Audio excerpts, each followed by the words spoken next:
일단 인사 먼저 드리겠습니다. 예, 저는 최문진 회계사라고 합니다. 반갑습니다. 예, 제 책을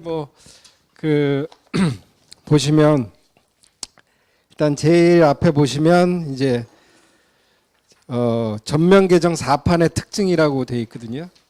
그리고 오늘 할 내용은요.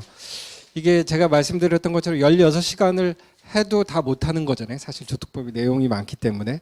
그리고 사실 지금 여기 오신 분 중에서 혹시 일반 기업체에서 오신 분 계신가요? 한 분. 예. 그 나머지 분들은 저 회계사무소나 세무사무소의 회계사님, 세무사님 아니면 사무장님들. 예. 그렇게 보면 되는 거죠. 예. 제 강의가 보면은 일반 기업체에서 오신 분들이 잘 없더라고요. 감사합니다. 와주셔서. 예. 그래서 그 내용은 이제 일부 내용을 개정세법하고 일부 내용을 조금만 할 거고요. 그 다음에 이제 그러니까 총칙 내용이요. 그 다음에 이제 중소기업 범위 기준하고 특례하고 연구개발비 할 거고요. 그 다음에 그 고용지원 세제 거기 할 거고, 그 다음에 이제 시간이 남으면 지역 이전 세제까지 거기까지 하는 걸로 하되. 되도록이면 이제 책 읽지 말고 이제 설명하는 방식대로 했으면 좋겠는데요. 예. 그렇게 진행해 보도록 하겠습니다. 그래서 아직 다들 안 오셨으니까 다 오신 것 같기도 하고, 지금 4분, 7분, 11분. 예. 그래서 보시면 제 책의 그 전면 개정 4판의 특징 보시면 이제 제 책을 먼저 작년에 혹시 사셨던 분 계신가요? 감사합니다. 예. 그리고 다 이제 올해 처음 사셨으니까 어느 정도 그 책에 대해서 좀 아셔야 될 것 같아서, 예. 그 이제 신고 실무를 했는데요. 이게 단순한 그 서식 작성 요령 이렇게 신청서는 제외하고 그래도 좀 이렇게 어렵게 작성하는 양식들만 제가 해서 중요한 걸로만 거기 이제 한 11가지 정도 했고요. 그다음에 그 주요 이슈와 쟁점이라 그래서 좀 이렇게 최근 이제 다투어지고 있는 사안들에 대해서 좀 깊게 봐야 될 사안에 대해서는 주요 이슈와 쟁점이라고 해서 제가 별도로 이제 박스로 자세히 설명을 드렸고요. 그다음에 주요 개정세법 해설이라고 해서 그리고 또 별도로 맨 앞에 넣었습니다. 근데 이게 사실 조특법이 법인 그 전체 세법 개정의 3분의 1 이상을 차지하거든요. 그래서 그걸 다 넣자면 내용이 너무 많기 때문에 그 중에서도 중요하다고 생각되는 부분, 그다음에 큰 줄기, 꼭 아셔야 되는 부분, 거기에 한해서만 제가 넣었습니다. 그럼 다음 페이지 보시면 이제 머릿말. 저는 이제 그 밑에서 한 6번째 줄 보시면 제 책을 이제 세법책을 아이폰처럼 만들자. 제가 2009년에 아이폰 3GS 쓰면서 너무 그 감동을 받았기 때문에 그 다음 페이지 보시면 첫 번째 줄에 이제 직관적으로 도표 많이 그리고요. 그림 많이 그리고 예제하고, 그다음에 이제 개별 특례 중요도 비교표 보더라도 이제 영업 별점 방식 넣고요. 그다음에 저는 꼭 이런 세법, 사실 2000페이지가 가까이 되는 책이니까 꼭 찾아보기가 있어야 된다고 생각하거든요. 그다음에 이 목차도 사실 제가 이거 책을 한 8개월 정도 썼는데요. 한 4개월 동안은 책을 쓰고 4개월 동안은 목차만 계속해서 바꿨어요. 그래서 제가 내린 결론은 의, 요건, 효과, 절차로 4단계로 쓰는 거였거든요. 그래서 그 다음 차례 7페이지 보시면 제 그 세부 목차는 없습니다. 그냥 조문이 하나의 그 조문별로 나와 있는데 이 조문의 그 세부 목차는 다 의, 요건, 효과, 절차이기 때문에 그 아무래도 찾아보실 때 본인이 원하시는 부분이 요건인지 효과인지 절차인지 그쪽에 가서 보시면 될 겁니다. 그리고 머릿말 3페이지 보시면 여기에 제가 쓸 때 그 기획재정부 세제실의 정정훈 국장님이라고, 예, 이분이 실제로 감수를 봐주셨거든요. 한 달 이상. 그래서 제가 자신 있게 말씀드린 거는, 이거는 단순히 그 세무 대리인의 입장이 아니라 과세관청의 입장에서도 어느 정도 그 객관적으로 균형을 이루었다. 예, 저는 그렇게 말씀드리고 싶고요. 그래서 이제 목차는 그렇게 보시면 되고, 이제 세법, 주요 개정세법 해설로 가겠습니다. 거기 보시면 31페이지 가시면, 올해 이제 주요 개정세법을 해설을 이걸 다 하면 좋겠는데, 예, 다 하지는 못하고요. 그 해당 이제 뭐 해당 내용에서 세법 개정 내용을 제가 설명을 드릴 거고요. 거기서 이제 설명드리지 못하는 사안에 대해서만 여기서 잠시 설명드리겠습니다. 그 다음 페이지 보시면 34페이지요. 그 요번에 벤처기업 주식 매수 선택권 행사이익이 비과세 2천만 원 되는 거예요. 예전에 2000년대 중반에 폐지됐었는데 다시 2천만 원 이내 비과세 하는 조항이 신설되었습니다. 그래서 지금 주식 매수 선택권에 대해서 그 허용되는 제도가 세 가지가 있는데요. 지금 비과세 특례 신설된 제도, 그다음에 5년간 분할 납부하는 제도, 그다음에 그 행사 시점에는 과세하지 않고 추후 양도하는 시점에 양도소득세로 과세하는 세 가지가 있는데, 지금 이 16조의 3하고 16조의 4, 그러니까 분할 납부하고 과세 이연은 선택적으로 둘 중에 하나만 할 수 있는 거고요. 비과세 특례는 그 16조의 3이나 4를 선택해도 할 수 있는 겁니다. 근데 다만 16조의 4 과세 이연 이 특례는 실질적으로 거의 사용되지는 않습니다. 왜냐하면 이거를 선택하게 되면 그 해당 법인에 대해서는 송금 불산입하거든요.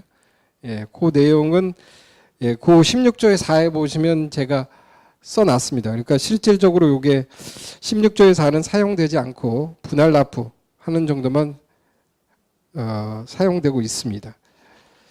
그다음에 쭉 넘어가셔서 14번 37페이지요. 저희가 그 법인세법에 있었던 기업소득 환류세제, 예, 이거 잘 해보신 분은 없을 것 같은데, 예, 그 기업소득 환류세제가 이제 법인세법에서 일몰 종료하고 조특법으로 투자상생협력 촉진세제로 넘어오면서요. 이제 가장 큰 차이는 이제 배당이나 토지가 환류 대상에서 이제 제외됐다는 거. 예, 그게 이제 가장 크게 바뀐 내용이고요. 그러면서 이제 추가 과세세율도 10%에서 20%로 높아져가지고 꽤 높아졌습니다. 예, 요 사항도 설명드리면 좋겠지만, 예, 그렇게 많은 분들이 실제로 하시지는 않는 것 같아서 요거는 그 정도 설명드리고요. 그다음에 38페이지 보시면 이제 전통시장 15번이요. 전통시장 도서공연 지출에 대한 신용카드 등 소득공제가 확대됐다. 작년에 올해 연말 정산하실 때 다 하셨던 거죠. 예. 대중교통이 40%로 상향되고, 그다음에 그 총급여 7천만 원 이하인 사람에 한해서 도서공연 지출비가 30%. 요거는 이제 2018년 7월 1일부터, 예, 요건 요번에 연말 정산했을 때 한 건 아니고, 이제 7월 1일 이후 지출하는 분부터 이제 서점에 가서 책 사보시면 다 이런 내용 나오죠. 예, 그 소득공제 받으라고. 그다음에 성실신고 확인 비용 세액공제 개선 16번이요. 이게 이제 법인으로 확대되면서 법인 사업자는 150만 원 한도를 줬고, 그리고 이제 개인은 종전의 한도가 100만 원에서 120만 원으로 넘어왔습니다. 이제 42페이지 보시면 제 책에 이제 구성하고 이제 조특법 이제 실제 그 조문하고 이제 비교된 내용이 있습니다. 예, 제 책은 이런 식으로 써져 있고요. 그다음에 그 다음 페이지 45페이지 보시면 조세 지출의 유형이라는 게 있습니다. 그 직접 감면과 간접 감면으로 크게 나눌 수 있는데, 그 감면을 다음 페이지 46페이지 보시면 직접 감면에 대해서만 농어촌 특별세를 부과합니다. 물론 직접 감면 중에서도 안 하는 것도 있지만, 예, 간접 감면은 농어촌 특별세랑 관련 없고요. 제가 이 책 그 각 조문마다 뒤에 농어촌 특별세가 과세되는지 안 되는지 다 기재해 놨는데, 혹시나 안 기재해 놓은 경우에도 간접 감면인 경우에는 저 농어촌 특별세는 부담하지 않습니다. 그리고 이제 52페이지 가보시겠습니다. 이제 그 제목을 사업장 단위 감면 방식과 기업 단위 감면 방식이라고 이제 붙였는데요. 그 맨 밑에 각주 6번 보시면 이건 제가 만들어낸 개념이거든요. 예. 우리가 부가가치세법상 보면 이제 사업장 단위 과세 방식하고 사업자 단위 과세 방식이 있잖아요. 예. 그거를 보고 제가 이제 한 건데, 그러니까 조세특례제한법으로 원칙적으로 그 기업의 해당 사업에서 발생한 소득 전체를 감면소득으로 합니다. 그게 원칙인데 조문상에서 명시적으로 해당 사업장에서 발생한 소득만을 감면소득으로 하는 사업장 단위 감면 방식을 채택하고 있는 경우가 있습니다. 그럼 이 차이는 무엇이냐? 첫 번째, 그 감면소득을 어디까지로 볼 거냐? 실제 해봤을 때. 그럼 기업 단위 감면 방식은 그 53페이지 그 중단의 표입니다. 기업 단위 감면 방식 같은 경우에는 기업 전체 소득을 이제 감면 소득으로 하고요. 근데 사업장 단위 감면 방식은 그 해당 사업장에서만 발생한 소득을 감면 소득으로 하고 있습니다. 그리고 요거보다 더 중요한 게 뭔가 하면 저희가 만약에 2015년서부터 만약에 창업을 해가지고요. 2015년 이제 뭐 4월 1일에 창업을 했다면 15, 16, 17, 18, 19, 19년 12월 31일까지 5년간 감면이 되지 않습니까? 그죠? 15, 16, 17, 18. 요게 이제 창업 중소기업 감면이 되는데요. 이때 제2사업장을 만약에 2017년 뭐 5월 1일에 제2사업장을 신설했다. 그럼 창업 중소기업 감면은 어디까지 적용되느냐? 창업 중소기업 감면은 여기서 끝입니다. 왜냐하면 제2사업장은 제1사업장의 감면 기간 동안에만 감면되는 거거든요. 근데 그에 반해서 우리가 지역특구 감면, 우리가 대전에 해서 연구개발특구 감면이라든지 또는 농공단지 입주기업 감면 같은 사업자 단위 감면 방식일 때는 만약에 2017년 5월 1일에 대전에 새롭게 사업장을 설치했다. 그러면 그때서부터 5년간 또 적용이 된다는 얘기죠.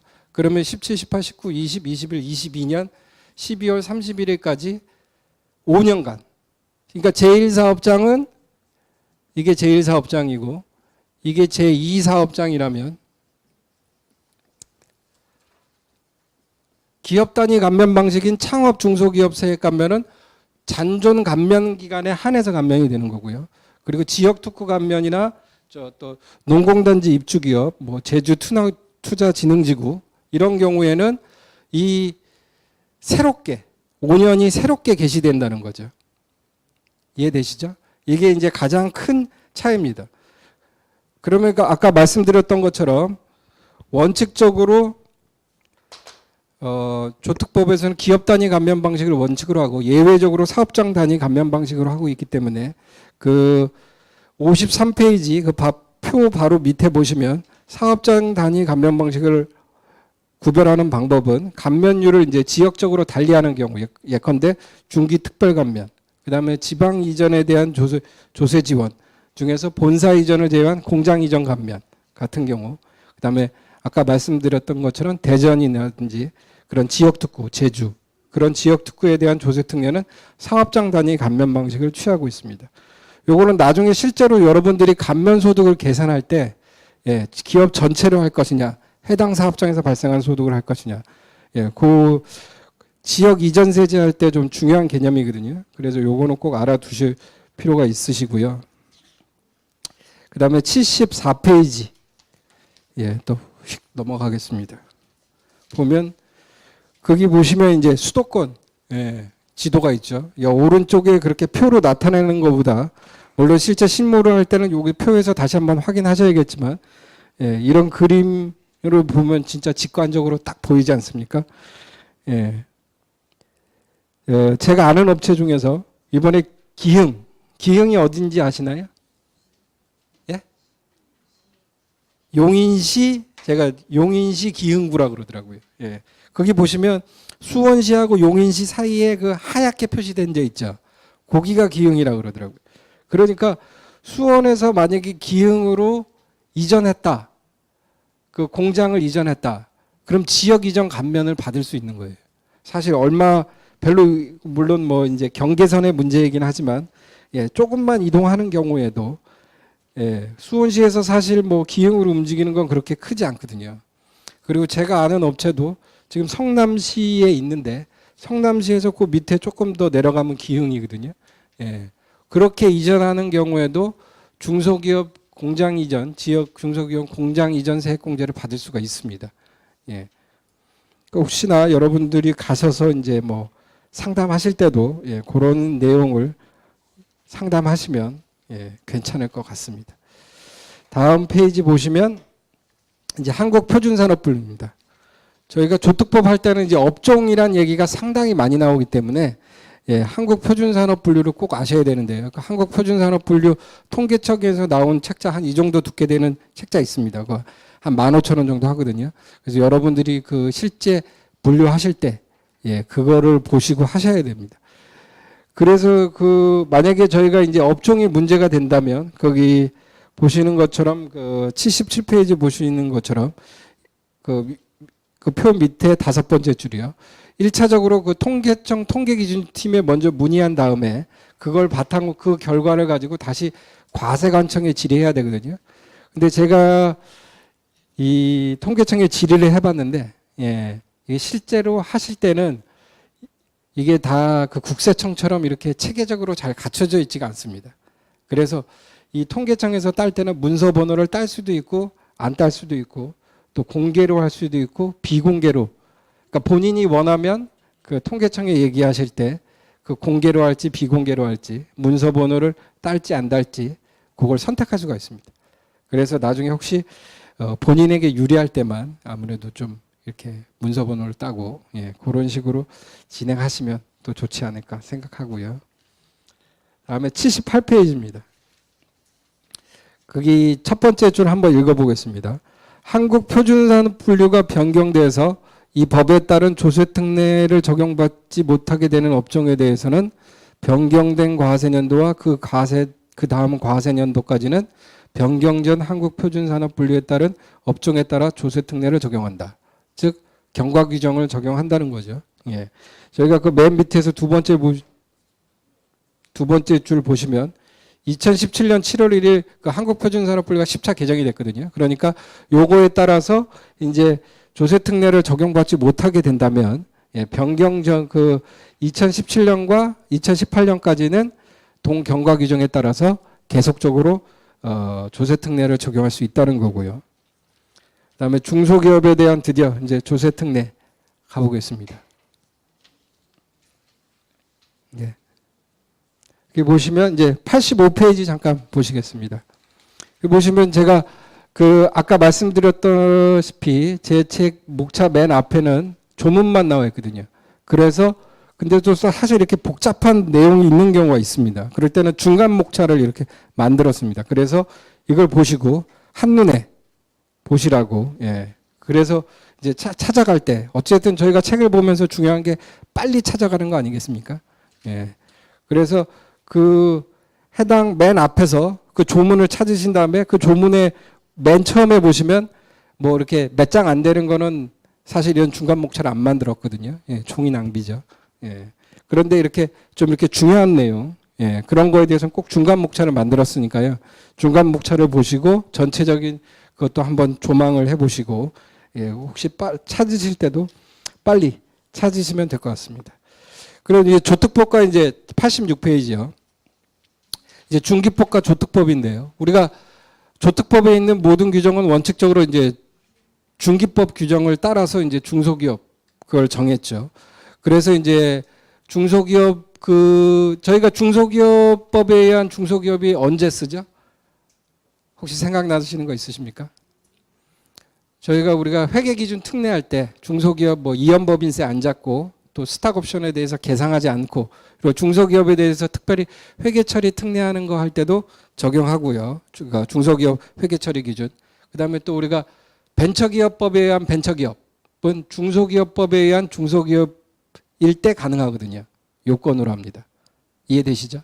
예, 그럴 때, 그러니까 자기 기업이 이제 벤처기업 확인서를 받아야 될 때 중소기업임을 먼저 입증을 해야 되거든요. 그 자료를 제출해야 됩니다. 그럴 때도 그때는 당연히 조특법을 쓰는 게 아니라 중기법을 쓴다는 거죠. 예, 그러면은 그 중기법과 조특법에 대해서 한번 간단히 설명드리겠습니다. 뭐 다 아시는 내용일 수도 있지만, 예. 이제 가장 먼저 나오는 게 업종 기준이죠. 그 중기법이고요. 중기법에서는 업종 기준이 뭐죠? 모든 업종이죠. 그리고 조특법은 어떻습니까? 조특법도 예전에는 그 열거된 업종에 한정했었는데 2017년서부터 네거티브 방식으로 해서 모든 업종으로 하되 소비성 서비스업만 제외하도록 되어 있죠.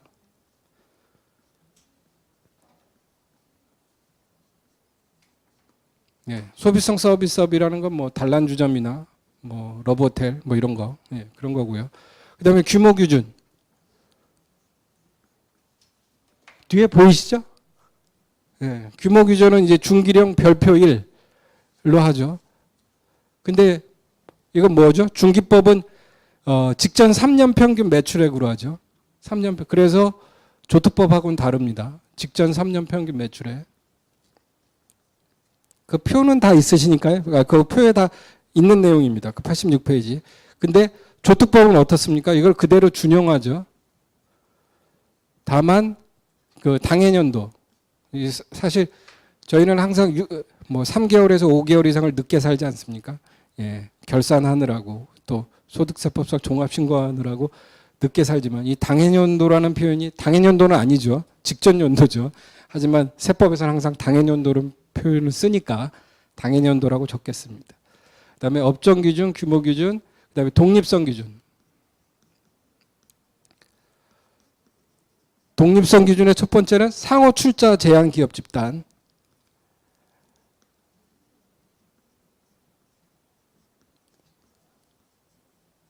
일단 있고요. 두 번째로는 자산 5천억 이상 회사의 자회사.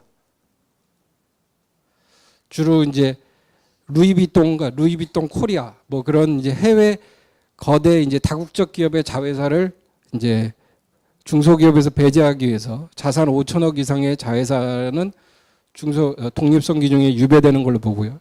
다음에 세 번째가 관계기업이죠. 이 관계기업도 마찬가지로 직전 3년 평균으로 하는데 여기서는 당연히 그 당해년도 매출로 하겠죠. 그리고 나머지는 다 준용을 하고요. 똑같이.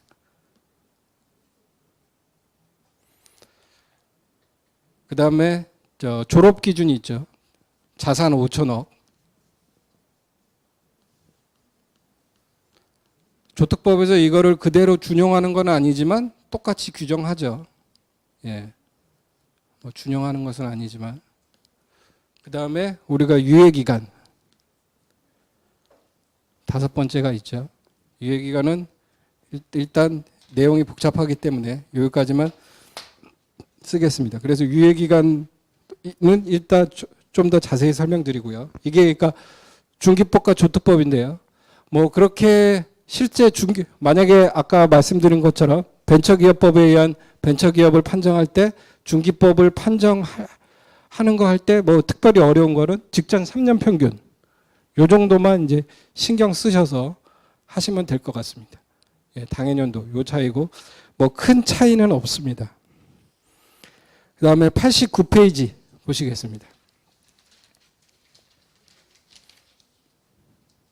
89페이지 보시면 그 위에서 한 8번째 주는가요?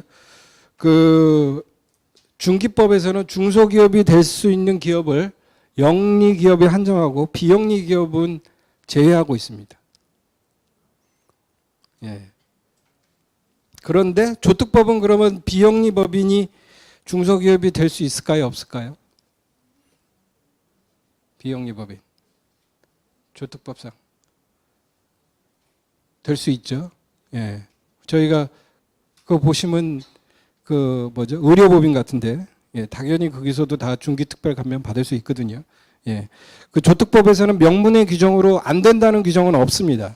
그래서 되는 걸로 보시면 되고요. 그다음에 그러면 그거에 대한 예규가 있느냐? 예, 예규는 있습니다. 서면 2팀 391 2006년 2월 21일. 예. 요 예규 번호를 보시면 이 예규를 보시면 그 비영리법인의 수익 사업이 중소기업 요건을 충족할 때 중소기업으로 본다는 내용이 있습니다. 그럼 업종 기준은 아까 설명드렸고요.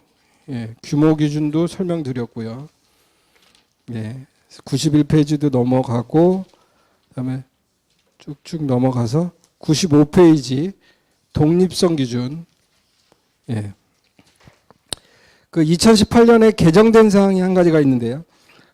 거기를 한번 그 밑에서 6번째 줄 보시면 그 중소기업이 대기업에 인수되는 경우에 인수일로부터 3년이 경과한 중소기업에서 제외했습니다. 근데 그 이렇게 하면 대기업과 중소기업 M&A 활성화가 저해되기 때문에 동규정을 2018년 개정세법에서 삭제했고요. 그래서 이제는 아까 말씀드렸던 요 세 가지만 남아 있습니다. 그러면 96페이지 넘어가셔서요. 그 상호 출자 제한 첫 번째 양가로 상호 출자 제한 기업 집단이 있는데 거기서 이제 밑으로 네 번째 줄 가시면 자산 총액 10조 원 이상의 기업 집단의 상호 출자를 제한하는 거죠. 예. 제가 하고 있는 업체 중에서도 아는 업체 중에서도 네이버 자회사가 있는데 예, 그런 경우에 그 오픈이라고 OPNI 아시는 분 계신가요? 기업 공개하는 사이트거든요. 오픈이라고 부르는데 여기 가서 이게 해당되는지 안 되는지 여기서 검색해 보시면 됩니다. 기업 집단 공개 시스템 아마 그 정도 될 겁니다. 예, 공정거래위원회 산하에 있는 OPNI 오픈이 예, 여기 가서 검색해 보시면 되고요. 그 각주 밑에 있네. 6월. 그래서 매달 1일자 기준으로 발표됩니다. 그 밑에 각주 6번이고요. 그다음에 이제 97페이지 보겠습니다. 거기 보시면 첫 번째 줄 직전 사업연도 말 자산 총액 5천억 이상인 법인이 주식 등의 30% 이상을 직간접적으로 소유한 경우로서 최다 출자자인 경우에는 독립성 기준에 위배된다. 여기서 이제 동그라미 치실 게 30%. 예. 저희가 이 독립성 기준은 다 30%입니다. 저희가 종속회사는 50%죠. 이번에 삼바 사태 다 보신 것도 거기서도 50%였죠. 예. 종속기업이냐 아니냐. 기업회계에서는 50%를 기준으로 따지지만 조특법은 30%를 기준으로 이 관계기업 독립성 기준을 판단을 합니다.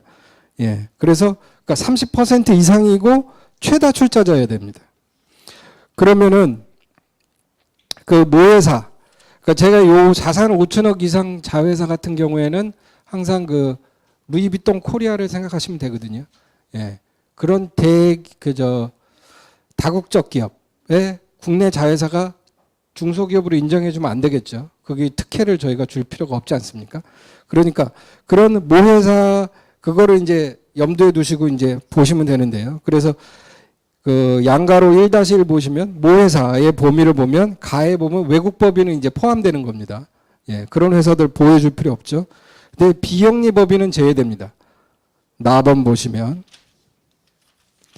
그러면 그 다음 페이지 그럼 비영리 법인이 뭐가 있을까요? 비영리 법인이 그러니까 만약에 종교법인이 자회사를 갖고 있다. 그런 경우에는 그 종교법인이 5천억 이상이어도 굉장히 뭐 학교법인이라든지 굉장히 큰 법인이어도 그 자회사를 허용해 주겠다는 거죠. 우리가 종교 기업 중에 굉장히 큰 데도 있지 않습니까? 예. 뭐 그런 데에 비영리 법인의 자회사라도 자산 5천억 이상의 자회사로 보아서 독립성 기준에 위배되는 걸로 보지는 않는다. 그다음에 창투사 투자 활성화를 목적으로 하는 경우는 제외된다. 그 98페이지고요. 그다음에 페이지 100도 뭐 그다지 그 페이지 101 양가로 2번 최다 출자자 판정을 보시겠습니다. 거기 한번 읽어보면요. 최다 출자자는 그 단독으로 또는 다음의 자와 합산해서 해당 기업의 주식을 가장 많이 소유한 자를 말한다. 우리가 아까 이 자산은 5천억 이상 자회사는 30%이고 최다 출자자여야 된다 그랬죠.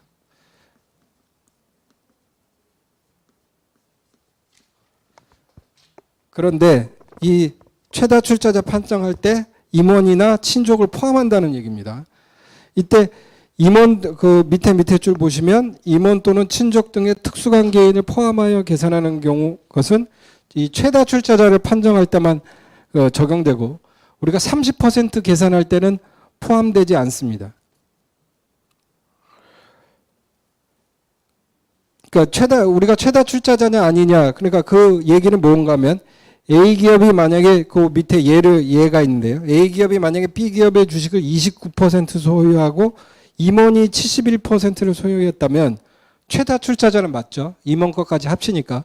하지만 30% 이상 여부를 판정할 때는 포함하지 않는다는 겁니다. 예, 그래서 B 기업이 이제 자회사에 해당하지 않는다는 거고요. 요거는 이제 그 다음에 보실 관계 기업하고는 조금 더 차이가 납니다. 예, 이때 그 특수관계인을 포함하는 거는 최다 출자자 할 때는 특수관계인을 포함하지만 30%일 때는 포함하지 않는다는 거예요. 예, 일단 요거는 기억해 두시고요. 일단 관계기업에서는 근데 이거를 다 특수관계인을 포함해서 판단하거든요. 예, 그거는 이따 설명드릴게요. 그 다음에 간접소유비율은 우리가 국저우량에 따라서 그 다음 102페이지 보시면 그렇게 이제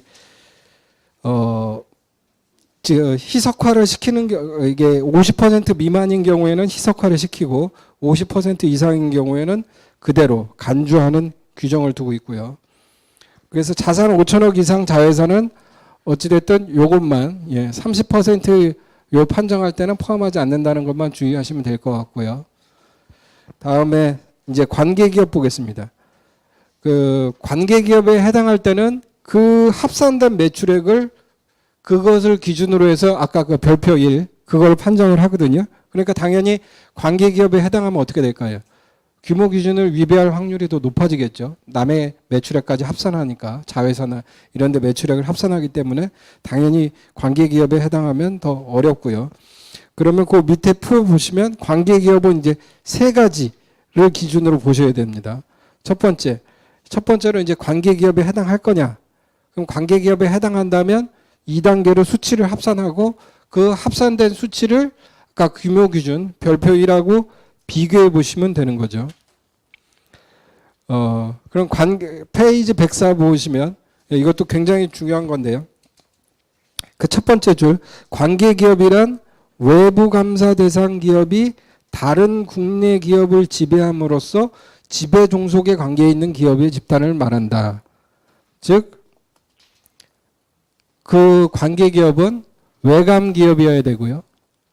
그다음에 외감 기업이 다른 국내 기업을 지배함으로써 지배 종속의 관계. 이 세 가지 요건을 전부 만족시켜야 됩니다.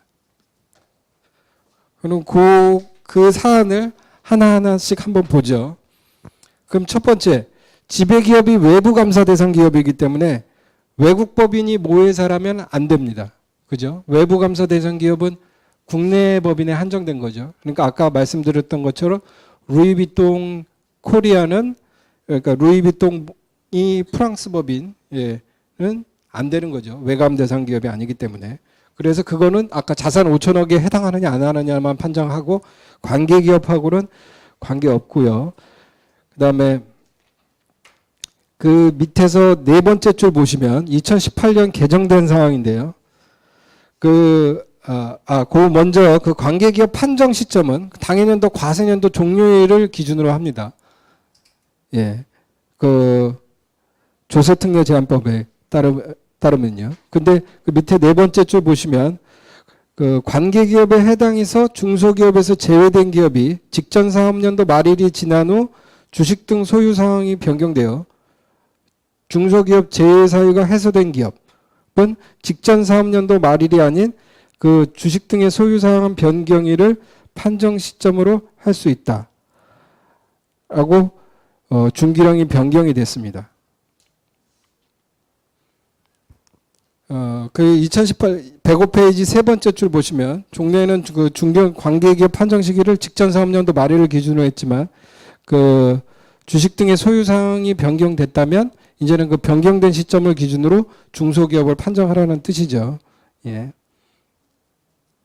그다음에 지배 아까 첫 번째로 말씀드린 게 바로 모회사가 외감 기업이어야 되고 두 번째로 그 국내 기업입니다. 국내 기업이어야 되기 때문에 100페이지 104페이지 예, 위에서 한 10번째 줄 되시는 10번째 줄 보시면 그 외국 법인이 자회사인 경우 그러니까 만약에 우리나라 법인이 중국에 자회사를 설립했다면 그 자회사는 관계 기업이 아니라는 거죠.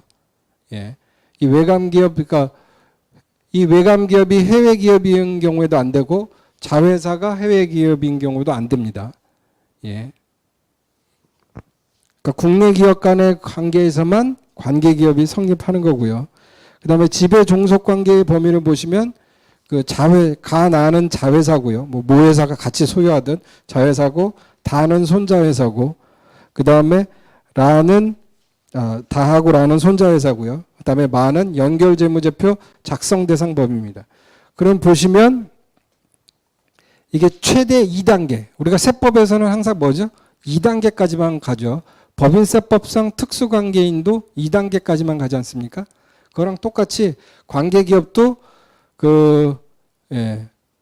만약에 자기가 본인 기업이 있고요. A라는 기업이 있을 때 모기업하고 모기업의 그 조부회사 그랜페어런 컴퍼니 그다음에 자기가 있고 그다음에 자회사가 있고 손자회사가 있다면 여기까지만 관계기업이 되는 거예요. 2단계까지만. 그리고 물론 뭐 모회사가 자회사 또 다른 자회사를 가지고 있어서 B를 가지고 있어서 이런 경우에도 여기까지는 되는 거죠.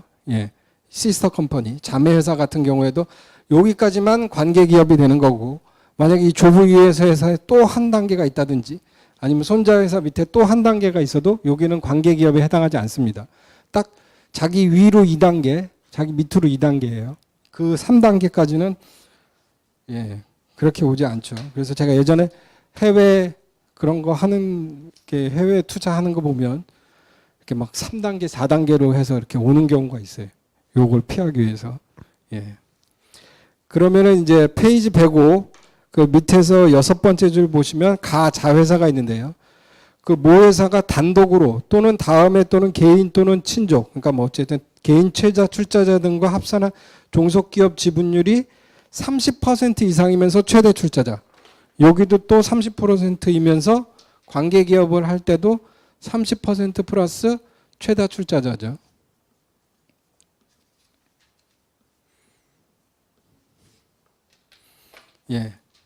이게 50% 아니고요. 30%입니다. 세법은. 30% 그런 경우에 이제 그 모회사와 자회사 간의 관계 기업을 인정하고요.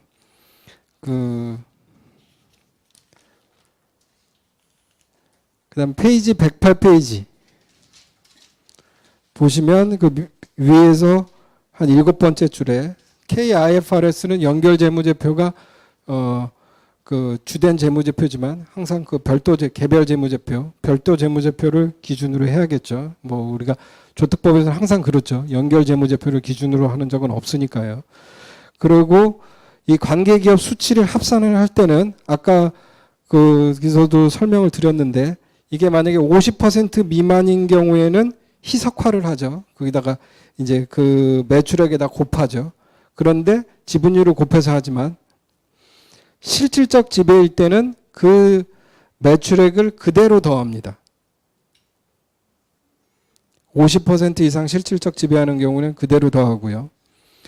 그리고 페이지 109페이지 상단에 보시면 관계기업 성립 판정할 때 우리가 이 30%냐 최다 출자자냐 할 때는 개인 최다 출자자 등 그러니까 특수관계인 같은 사람들을 포함해서 했어요. 하지만 이 직접 지배, 형식적 지배를 따질 때는 직접 소유 비율, 그 법인 간의 지분율만으로 하지 이런 특수관계인 개인 거는 포함하지 않는 거에 주의하셔야 됩니다. 그거를 그 사례는 바로 111페이지가 있는데요. 보시면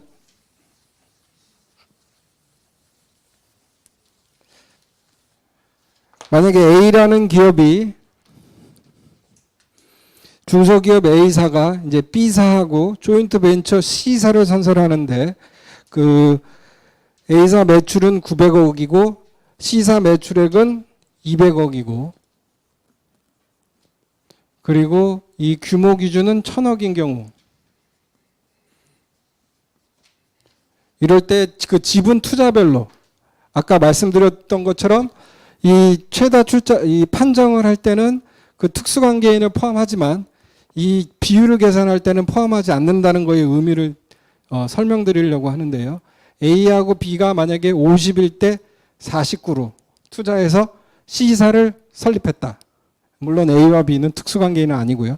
그러면 C사의 매출액이 직접 지배하고 실질적으로 지배하는 거기 때문에 그대로 더해집니다. 그래서 200억에다가 본인 900억을 더해서 1100억이 되니까 관계기업 매출액을 합산하면 규모 기준을 초과하죠. 그렇죠? 예. 뭐 어렵지 않으시죠? 예. 그 다음에 반대로 A가 49이고 51이면 이때는 30%는 초과하지만 최다 출자자는 아니죠. 그러니까 C가 자기의 관계기업이 아닙니다. 그래서 여기서 0을 더해주죠. 그래서 900억이니까 규모 기준 이하에서 중소기업에 해당합니다. A기업은. 근데 만약에 A가 49고 B가 49고 그리고 A의 최대 주주 갑이 2%를 가졌다면 이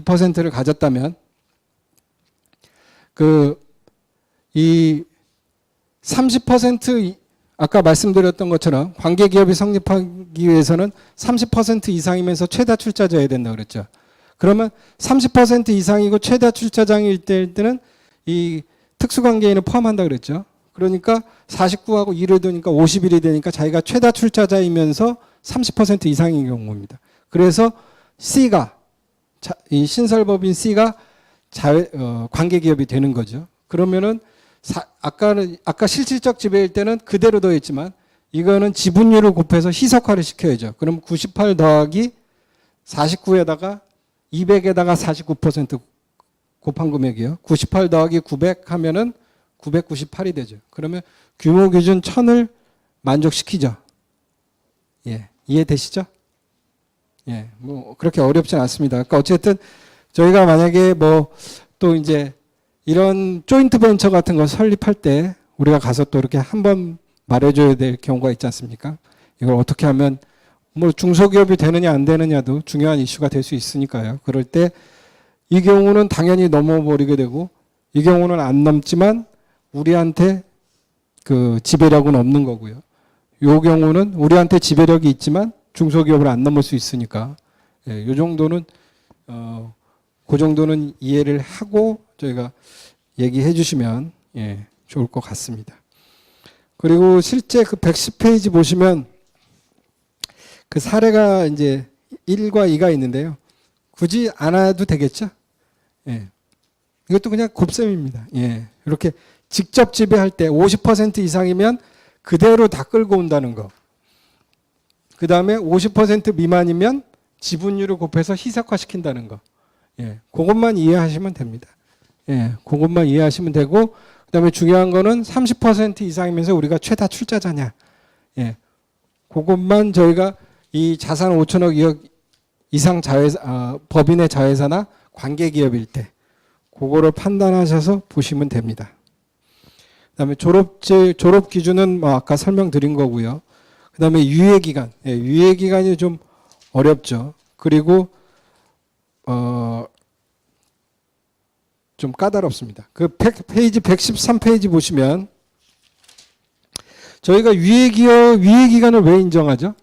우리가 이렇게 자연스럽게 이렇게 성장해 나가지 않습니까? 그런데 998억이었다가 만약 규모 기준이 1000억이라면 1002억이 되는 순간 얼마 차이가 안 나는데도 너무 확 대우가 달라지는 거죠. 그래서 예전에 뭐 피터팬 증후군이라든지 뭐 그런 말 있지 않았습니까? 중소기업에 오래 머무르겠다고. 예. 예전에는 고용 그 그 인원수하고 같이 했기 때문에 고용 인원수를 일부러 줄이면서 막 그렇게 했던 경우가 있는데요. 그런 거를 방지하기 위해서 자연적 규모 성장일 때는 우리가 너한테 최소한 4년간의 그 기간을 주겠다. 그게 바로 유예기간 제도의 취지입니다.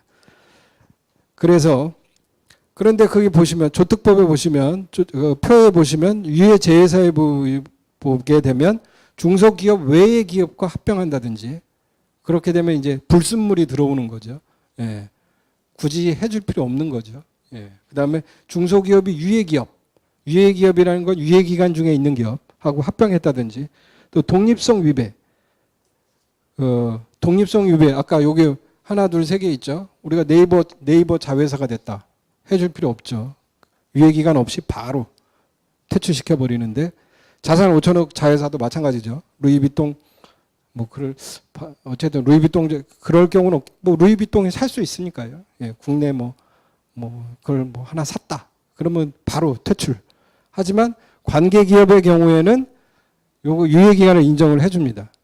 그리고 또 한 가지 중소기업 중기법에서는 자산 5천억 자회사에 대해서도 인정해 줍니다.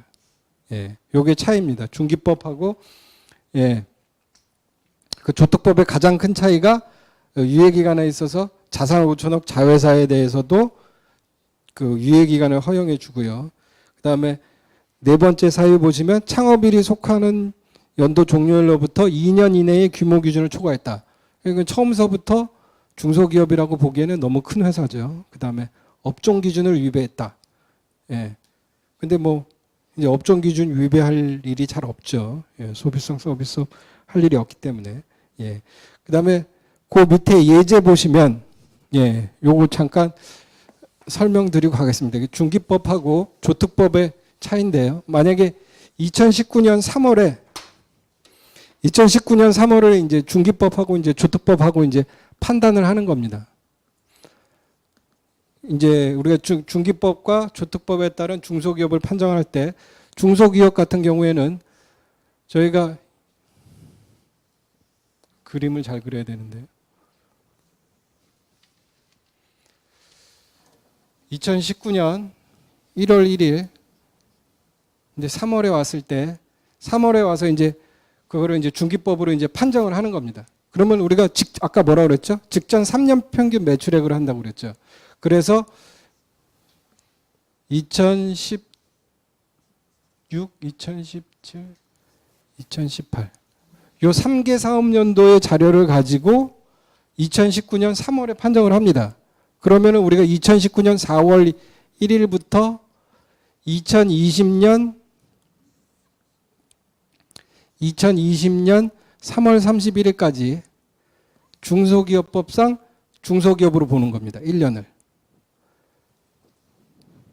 무슨 얘기인지 아시겠죠? 왜냐하면 결산하는 기간을 필요로 하니까 3월 말까지는 다들 결산하지 않습니까? 그러니까 그 3월 말까지 요 3개, 요 2018년에 결산한 걸 가지고 그 4월 1일서부터 2020년 3월 31일까지 중소기업으로 보는 겁니다. 예. 1월 1일이 아니고요.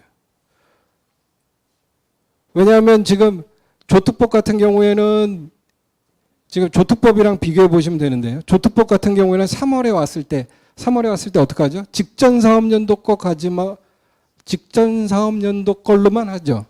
그죠?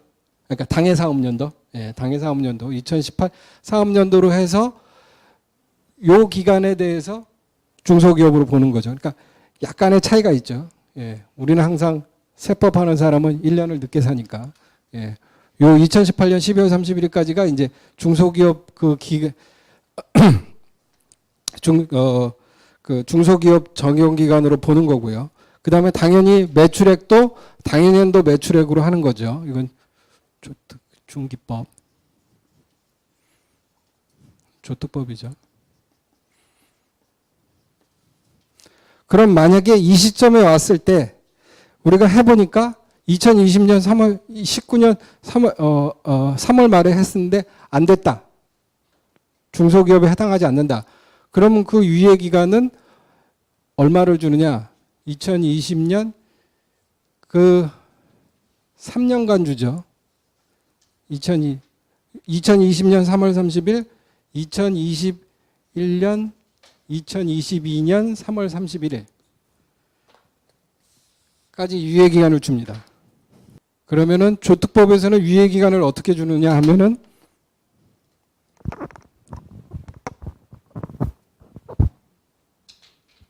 그 당해 사업연도하고 그 위로부터 3개 사업연도 이렇게 주죠. 그죠?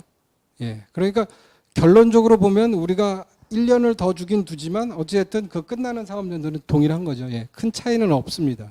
예. 얘네 지금 중소기업 중기법 같은 경우에는 4월 1일부터 12월 31일까지 주는 거고, 그리고 소급해서 계산하진 않지만 항상 저희 세법은 소급해서 계산하니까 3월 시점에서 전년도를 당해년도라고 부르면서 그 사업연도에 대해서 유예기간을 적용하고 그로부터 다시 3년간 추가적으로 유예기간을 주는 거니까요. 예, 그래서 어쨌든 끝나는 기간은 얘는 2022년 3월 31일이 되고요. 얘는 2021년 12월 31일이 되는 거죠. 3개월 차이가 발생하는 겁니다. 무슨 얘기인지 아시겠죠? 예. 다음 페이지 114페이지 보시겠습니다. 그 유예기간이란 아까 말씀드렸던 것처럼 그 중소기업이 규모의 확대 등으로 인해서 규모 기준 등을 위반해서 중소기업에 해당하지 않게 되면 해당 사업연도와 그 다음 3개 사업연도까지 중소기업으로 보는 제도입니다. 그러면 여기서 한 가지 저희가 그 질문이 왔던 사항이 있는데요. 뭐 궁금하신 거 있어요? 질문이 왔던 사항이 있는데요. 시행사 같은 경우에 2016년에 3억이었어요. 300억이었어요. 매출액이. 그런데 2017년에 매출액이 500억이 됐습니다. 굳이 안 써도 되겠죠? 예. 그러면 2016년 그런데 이 시행사 기준 보시면 그 규모 기준이 400억이거든요. 근데 우리가 시행사 같은 경우에는 원래 2017년 이전에는 그 네거티브 방식에서 열거된 한정된 그 열거 업종이 아니었거든요. 그래서 중소기업에 해당하지 못했습니다. 그럼 중소기업에 해당하지 아니했던 기업이 2017년 네거티브 방식으로 돼서 그 규모가 이제 확장이 됐을 때 과연 유예 기간을 인정해 줘야 되느냐? 어떻게 생각하시나요? 안 해줄 것 같다.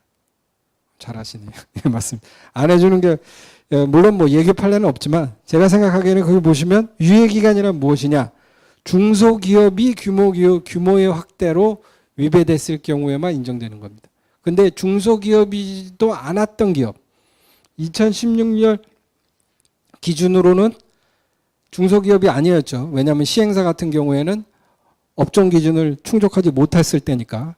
그러니까 이런 업종들이 좀 있는 것 같아요. 예, 이렇게 새롭게 들어오는 업종들. 예, 저한테 이걸 그건 좀 이따 설명드리고, 예, 어쨌든 그 그러니까 최초 요건이 중소기업이어야 한다. 예, 그거를 꼭 기억을 해 두셔야 됩니다. 그래서 그런 경우에는 유예 기간을 적용할 수 없다. 예. 그리고 아까 유예 적용 사유는 그 아까 말씀드렸고요. 유예 제의 사유. 예. 그다음에 116페이지 가서 보시면 그러니까 요 첫 두 줄이요. 예, 좀 중요한데요. 유예 기간 적용 횟수는 무조건 한 번입니다. 예. 우리가 아무리 뭐 규모 기준이 바뀌었다, 뭐 독립성 기준이 했다고 하더라도 그 기업 전체, 그 기업의 생애 동안, 생애 주기 동안에 인정되는 그 유예기간 적용 횟수는 딱 한 번이고, 그리고 그 한 번은 무조건 4년으로 고정된다. 예. 그 밑에 예제를 보시면, 만약에 공공력 예제, 반가로 1번이요. 116페이지 하단입니다. 그 중소기업에다가 졸업 기준에 해당하면 유예 기간이 01년서부터 04년까지 4년 기간의 유예 기간이 적용되고, 그다음에 뭐 중소기업으로 복귀하고 뭐 재졸업하고 뭐 이런 거에 전혀 관계없이 유예 기간은 무조건 4년으로 간다는 겁니다. 그때는 뭐 계산하실 필요도 없고 아무것도 할 필요가 없어요. 그냥 우리가 그 표에 보시면 유예 기간에 체크해서 그냥 중소기업으로 보시면 되는 거고, 그러면 유예 기간이 끝나면 어떻게 할 것이냐? 유예기간이 끝나면 그 연도서부터 매년 판정을 하셔야죠. 예. 그래서 만약에 그때 중소기업에 해당하면 하는 거고 아니면 마는 거고 예. 제외되는 거고 그렇게 보시면 되겠습니다.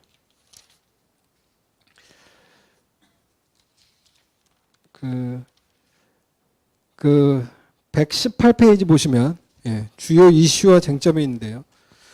중소기업이 유예기업을 합병하는 경우와 유예기업이 중소기업을 합병하는 경우 유예기간이 허용되는지 여부라는 게 있는데요. 그 페이지 119 그 중단에 보시면 저자주가 있습니다.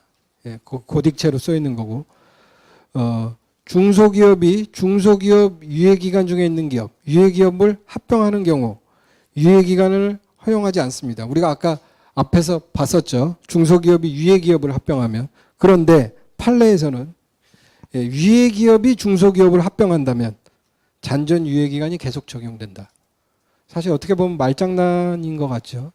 중소기업이 유예기업을 합병하면 제외되는데 유예기업이 중소기업을 합병하면 잔존 유예기간이 계속 적용된다. 이게 바로 좀 어떻게 보면 그 법하시는 분들이 좋아하는 그 물리적 해석, 문구에 충실한 해석, 엄격해서 그런 겁니다. 그냥 한번 그런 게 어떤 건지.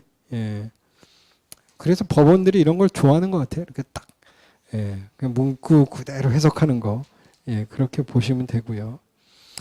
그 다음에 뭐 경과 규정은 이거 예전에는 좀 중요했었는데요. 이제는 좀 중요해지지 않은 사안이라서 넘어가고 있고요.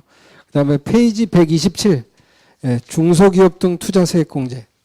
그 위에서부터 4줄 한 번만 읽어봐 주십시오. 그래서 이게 2018년 개정세법에서부터는 중견기업이 들어왔다는 거고요. 그리고 예전에는 그 고용창출 투자세액 공제가 있지 않았었습니까? 그런데 이제 2018년서부터 그게 이제 일몰기한 도래로 종료되면서 이제 사업용 자산에 대한 세액 공제는 이거 하나밖에 안 남았습니다. 그래서 중소기업이나 중견기업은 요 사업용 자산, 우리가 사업용 자산이라는 거는 일반 기계장치에 대해서 받을 수 있다는 거죠. 그거 하나만 나왔고요. 페이지 128페이지 보시면 맨 밑에서 두 번째 줄 이제 고용창출 투자세액 공제 폐지하면서 그 중견기업으로까지 투자세액 중소기업 등 투자세액 공제를 확대했다는 거고요. 그다음에 그 페이지 130페이지 보시면 여기 이제 아까 이제 사업용 자산에 대해서 해당 사업에 주로 사용하는 자산인데요. 이 사업용 유용 자산에서 뭐 우리가 기구 비품 제외되는 거는 다 아실 텐데 거기 보시면 페이지 131페이지 중단쯤 보시면 그 업종별 자산이라는 게 있습니다. 우리가 법인세법에서 그 업종별 자산이라는 게 있죠. 그 업종별 자산이라는 게 뭐냐? 그건 바로 한국표준산업분류상 해당 업종에서 주된 업종에 사용하는 자산. 그러니까 저희가 말하자면 제조업 같으면 이런 뭐 백오피스 있죠. 뭐 관리부서 이런 데서 사용하는 거 안 되고 총무부서 사용하는 거 안 되고 그게 이제 업종용 자산이 아니고요. 그다음에 만약에 제조업체 같은 경우에도 뭐 운송이나 보관하는 다 창고들 갖고 있죠. 그런 것도 그 해당 업종이 아니라는 거죠. 주된 업종에서 사용하는 게 아니기 때문에 그거는 업종별 자산에 포함할 수 없다는 겁니다. 그다음에 이 직접 1-2에 직접 수익을 얻는 비품이라는 게 있는데요. 저희가 아까 말씀드렸던 것처럼 비품은 안 된다고 말씀을 드렸죠. 그런데 비품임에도 공제 대상에 포함되는 게 있습니다. 그래서 여기 보시면 그 요건은 밑에서 두 번째 줄 한번 읽어보겠습니다. 사업에 직접 사용하고 독립적으로 사용되고 취득가액이 20만 거래 단위별로 20만 원 이상이고 고유 업무 성질상 대량으로 보유하고 자산으로부터 직접 수익을 얻을 것. 이런 5가지 요건이 있는데요. 사업에 직접 사용한다는 건 뭔가요? 아까 말씀드렸던 것처럼 주된 산업 활동에서 사용하는 걸 말하고요. 독립적 사용이라는 것은 종된 재화나 용역으로 공급되지 않는다는 걸 말하는 겁니다. 그리고 자산으로부터 직접 수익을 얻는다는 것은 이게 이제 제가 생각하는 가장 중요한 요건인데요. 그 비품 자체가 서비스를 제공할 때, 제품 제어를 자체를 제공하게 되면 그거는 이제 뭐 견본품이나 제품이 되는 거죠. 그런 거는 뭐냐? 우리가 수영장의 락카나 썬베드, 예, 그게 이제 그런 예가 될 수 있죠. 직접 수익, 직접 서비스, 직접 수익을 얻는다. 그런 거는 우리가 락카 같은 거를 대여함으로써 비품에 해당하지만 직접 수익을 얻는 거죠. 예. 그럼 이런 비품 같은 건 또 뭐가 있느냐? 그 양가로 나번의 밑에 양가로 나번 밑에 세 번째 줄 보시면 호텔 콘도미니엄의 침대라든지 주방 설비, 가구, 가전 제품. 그렇죠. 우리가 호텔에 가구는 그 자체가 서비스를 제공하는 거죠. 그러니까 이게 직접 수익을 얻는 비품에 해당한다. 그래서 투자세액공제를 적용받을 수 있다. 제가 아는 업체도 골프장인데요. 그 골프장 같은 경우에도 골프장 락카 있지 않습니까? 그것도 직접 수익을 얻는 거라고 볼 수 있겠죠. 예. 그리고 뭐 기타 뭐 20만 원 이상 뭐 그런 것도 다 만족하니까요. 예. 그럴 때 받으시면 될 것 같습니다. 예. 뭐 금액이 크진 않지만 예. 그래도 알아두시는 게 혹시나 뭐 우리 사실 뭐 골프장 같은 경우에도 그렇게 받을 게 많진 않거든요. 예. 투자세액 공제를. 그럴 때 락카라도 수영장 같은 경우에 썬베드라도 받으시면 가능하다는 거죠. 그리고 뭐 영화관 관람석 의자 같은 건 요즘 되게 비싸지 않습니까? 뭐 4DX 뭐 이런 거 하면서 굉장히 비싼데 그런 거 받으면 가능하다는 거죠. 그 다음에 쭉 넘어가서 139페이지 창업 중소기업 세액 감면 보시겠습니다.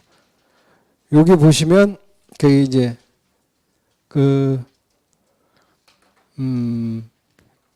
중간 목차인데요.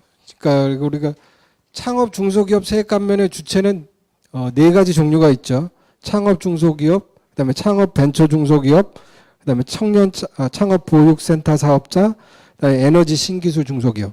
근데 뭐 나머지 거는 잘 못 보실 테고요. 우리가 창업 중소기업이나 창업 벤처 중소기업 이쪽 많이 보시겠죠. 그리고 우리가 2017년에 들어온 개념이 청년 창업 중소기업 1-5에 있는 거. 그다음에 우리가 2018년에 들어온 게 신성장 서비스 창업 중소기업. 그다음에 1-7이 그 생기업 창업 중소기업도 2018년에 들어왔죠. 예, 그 사항을 중점적으로 해서 보도록 하겠습니다. 그 페이지 140페이지 1의가 있는데요. 거기 8줄 한 번만 읽어봐 주시죠. 굉장히 복잡하죠. 예.